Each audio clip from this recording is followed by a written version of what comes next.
Dubai ఉద్యోగాలంటూ మనుషులను అమ్మేసే ముఠా ఒకటి పట్టుబడింది. ఉద్యోగం అంటారు, వేల రూపాయల జీతమని ఆశ చూపిస్తుంటారు. తీరా అక్కడికి వెళ్ళాక కానీ తెలియదు వీళ్ళ అసలు రంగు. అలాంటి దుబాయ్ దందా బ్యాచ్ ఒకటి ఇటీవల పోలీసులకు చిక్కింది.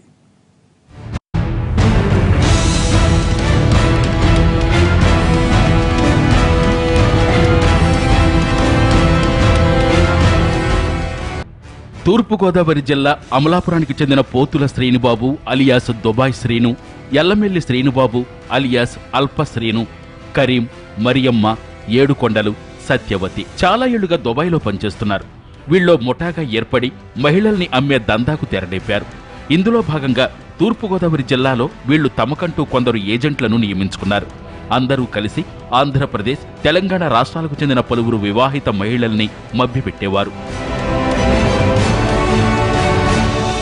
దుబాయ్లో పనిచేసే మహిళలకు నెలకు 30,000 రూపాయల వరకు జీతం వస్తుందని ఆశ పెట్టేవాళ్లు.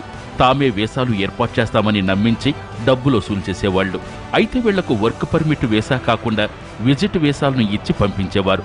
ఇక్కడి మహిళల్ని తీరా అక్కడికి తీసుకువెళ్లాక మ్యాన్ పవర్ ఏజెన్సీలకు అమ్మేసేవాళ్లు. తర్వాత అక్కడ బాధితురాలపై లైంగిక వేధింపులు మొదలయ్యేవి. కొన్నిసార్లు దుబాయ్ షేకులు బాధితురాళ్లను కొనుగోలు చేసేవాళ్లు. విజిట్ వీసాపై మాత్రమే తామున్నామని గుర్తించే బాధితురాళ్లు పోలీస్ కేసుల భయంతో బిక్కుబిక్కుమంటూ కాలం గడిపేవాళ్లు. ఘట్కేసర్ కేసుతో బండారం బట్టబయలు కాగా ఇప్పటికే దుబాయ్, మస్కట్, సౌదీలకు కొందరిని పంపించారు.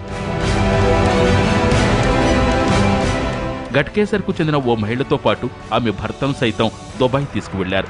ఇందుకోసం 4 లక్షల రూపాయలు వసూలు చేశారు. ముందుగా బాధితురాల్ని తీసుకువెళ్లి అక్కడి మ్యాన్ పవర్ ఏజెన్సీకి అమ్మేశారు. అక్కడ పనిచేసేందుకు బాధితురాలు నిరాకరించడంతో జీతం ఇవ్వకుండా ఉంచారు. ఎంత పని చేసినా ఏం డబ్బులు నిలబడవు, మీకు అక్కడ 40,000 జీతం నెలకి ఇప్పిస్తానని విజిటింగ్ వీజా మీద మమ్మల్ని భార్యాభర్తలను నేను తీసుకెళ్ళి 4,80,000 తీసుకున్నాడు సార్. వాడితో ఆవిడ విజిటింగ్ వీజాలు పంపిస్తుంటాడు. వీడి తమ్ముడు ఇక్కడ పోతుల దోశ అని ఇక్కడ హైదరాబాద్లో ఉన్నాడు, చింతల్లో ఉంటాడు సార్. ఆయన ఆడోళ్ళని మగోళ్ళని కలిపి మోసం చేస్తున్నాడు. కొన్ని రోజుల తర్వాత బాధితురాలి భర్త అక్కడికి వెళ్లడంతో ముఠా నిర్వాకం బట్టబయలైంది. ఈ విషయంపై భార్యాభర్తలిద్దరూ దుబాయ్ శ్రీను ముఠాతో గొడవపడడంతో దంపతులను తిరిగి హైదరాబాద్కు పంపించేశారు.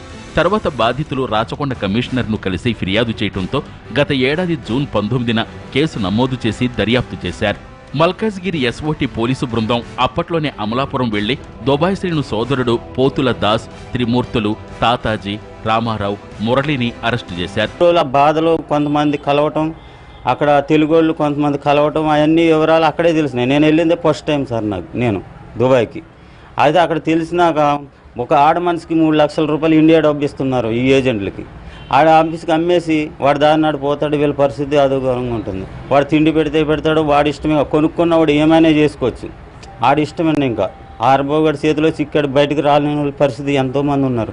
ఆ ఆవేదన చూసి మేము బయటకు వచ్చి నేను కేసు పెట్టడం జరిగింది. తాజాగా గత డిసెంబర్లో అల్ప శ్రీను దుబాయ్ నుంచి అమలాపురానికి తిరిగొచ్చాడు.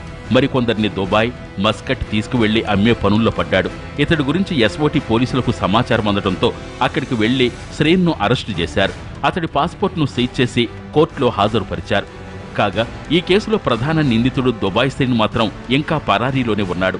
ఇతడు అరెస్ట్ అయ్యాక కానీ ఈ ముఠా కార్యకలాపాలు తగ్గేలా లేవంటున్నారు పోలీసులు. త్వరలోనే ఇతన్ని అరెస్టు చేయటం ఖాయమంటున్నారు.